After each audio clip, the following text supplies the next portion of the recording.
Students, अभी तक आपने हाइब्रिडाइजेशन की बहुत सारी डेफिनेशन पढ़ी होगी। आज हम आपको एक नए अंदाज में हाइब्रिडाइजेशन पढ़ाएंगे जिसमें हम गाय और भैंस के दूध को लेकर हाइब्रिडाइजेशन के कॉन्सेप्ट को समझेंगे। तो बहुत ही बेसिकली आपको बहुत ही बेहतरीन एग्जांपल दूंगा कि मान लो आपके पास ये एक बाल्टी है 10 लीटर की। कितने लीटर की बाल्टी है भाई? 10 लीटर की। और इसमें क्या भरा है? दूध। और ये जो दूध है ये किसका दूध है? ये गाय का दूध है। बहुत बेसिकली आपको समझ में आएगा। ये 10 लीटर गाय का दूध है और ये हमारे पास एक और बाल्टी है 10 लीटर की। और ये किसका दूध है भाई? ये भैंस का दूध है। ठीक है, ये भैंस का दूध है। मेरी बात को समझने की कोशिश करना।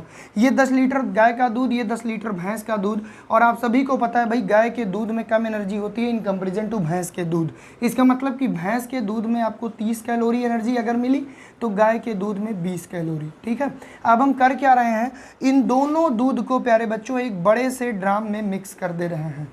और ये जो ड्राम है ये 20 लीटर का होगा। क्यों भाई? क्योंकि 10 लीटर और 10 लीटर हमने मिक्स किया। और अब इसमें जो दूध होगा उसका नाम क्या बोलोगे? आप बोलोगे गाय और भैंस का दूध। क्या बोलोगे? आप बोलोगे सर ये गाय और भैंस का दूध। बहुत आराम से समझना क्योंकि ऐसा कॉन्सेप्ट आपको बुक में भी नहीं मिलेगा। तो ये जो दूध है गाय और भैंस का है, कितनी कैलोरी एनर्जी हुई? 20 और 30 मिला दिए, क्या बोलोगे सर? 50 कैलोरी एनर्जी हुई। अब अगर प्यारे बच्चों इसी दूध को हम फर्दर 2 पात्र में रखें, एक पात्र हमारा कौन सा हो? मैं यहाँ पे आपको दिखा दे रहा हूँ, हो सकता है यहाँ दिख रहा हो। फिर से हमने एक 10 लीटर का बाल्टी लिया और फिर से एक और 10 लीटर की बाल्टी ली और इसी दूध को फिर से 10-10 लीटर में पलट दिया। ये भी 10 लीटर, ये भी 10 लीटर। अब ये जो दूध है इसका क्या नाम होगा? इसका नाम होगा सर जी G&B, गाय और भैंस का दूध। इसका भी नाम होगा सर जी G&B, गाय और भैंस का दूध। ठीक है, और बात करें अगर एनर्जी की तो यहाँ एनर्जी अनइक्वल थी, लेकिन इस केस में 50 कैलोरी अगर एनर्जी को बांटेंगे तो 25 कैलोरी इसमें और 25 कैलोरी इसमें। तो क्या मतलब समझ में आया कि यहाँ पे दोनों दूध क्या थे भाई? अनइक्वल एनर्जी के थे। अमाउंट दोनों का इक्वल था, लेकिन जब हमने एक बड़े ड्राम में मिक्स किया, जब मिक्सिंग कर दिया तो मिक्सिंग के बाद जो दोनों ड्राम में एनर्जी मिली वो इक्वल मिली, 25-25। और दूध का नाम क्या हुआ? गाय और भैंस, गाय और भैंस। सर जी हाइब्रिडाइजेशन का इससे क्या संबंध? अब सुनो, ये जो गाय और भैंस का दूध है ये 2 एटॉमिक ऑर्बिटल हैं, S और P मान सकते हो। तो mixing of 2 or more than atomic orbital which consist nearly same energy. यहाँ 20 था, यहाँ 30 है, nearly same energy.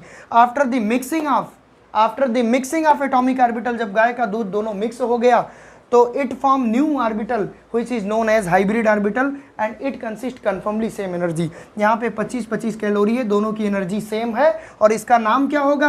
Hybrid orbital. वैसे इसका नाम क्या था? गाय और भैंस का दूध। तो बहुत सिंपली हम क्या बोल सकते हैं कि जब 2 एटम आपस में मिक्स होते हैं, 2 एटॉमिक ऑर्बिटल आपस में मिक्स होते हैं जो डिफरेंट एनर्जी के होते हैं, मिक्सिंग के बाद वो सेम एनर्जी के सेम नंबर में ऑर्बिटल का फॉर्मेशन करते हैं और इस नए ऑर्बिटल का हम नाम क्या बोलते हैं? Hybrid orbital. And this whole process is called hybridization. उम्मीद करता हूं आपको हाइब्रिडाइजेशन की डेफिनेशन समझ में आई होगी। अब एक बार एक्चुअली डेफिनेशन आपको बता दूं कि हाइब्रिडाइजेशन है क्या। Mixing of 2 or more atomic orbital which consist nearly same energy. After the mixing it form new orbital with equal energy and same number of orbital and this complete phenomena is called hybridization. एक चीज याद रखना, number of atomic orbital is always equal to number of hybrid orbital. दूध 20 litre था, दूध 20 ही litre है, दूध नहीं बदला। तो यहां से हाइब्रिडाइजेशन का नया कॉन्सेप्ट हुआ कंप्लीट।